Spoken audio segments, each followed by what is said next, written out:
Mayumod to ka ng mga ka-variety. Mao ni pili sa Bicol. Kung unsaon pag buak ka ng iyang liso, mao na expert dadi antihon na mo ning mag buak ini. Mao ni siya so liso gyud. Lami kayo ning lusin mo nitong pili nga nakita ninyo dito sa unang mga vlog na. Mao ni siya ang siel. Gamitos pag uling, maipon ni pabaga.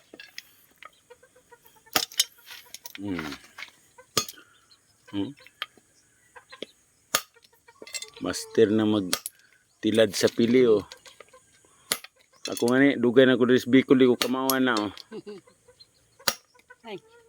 Ano ibig sabihin di kamao, may lead, di patatao. Kita nyo naman mga ka-variety, mga idol, kung paano pag alis ng liso doon sa loob ng sielo. Mahirap yun.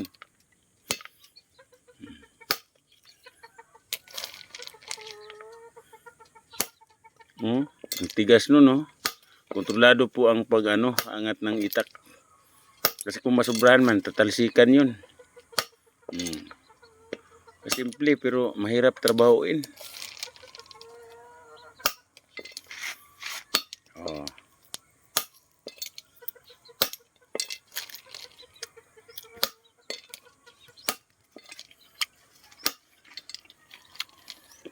Grabe yun.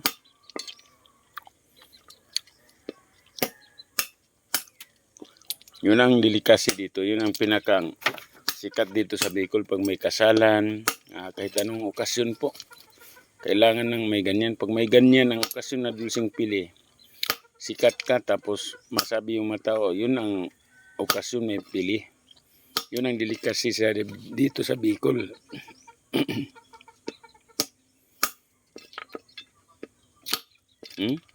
Grabe pag halimbawa hindi kontrolado o hindi marunong diak ng seal, pwede madali pa yung kamay. Pero ito grabe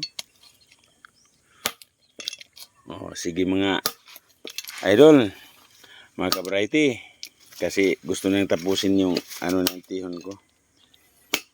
Thank you to this vlog. Thank you very much. Magandang tanghali po sa inyo.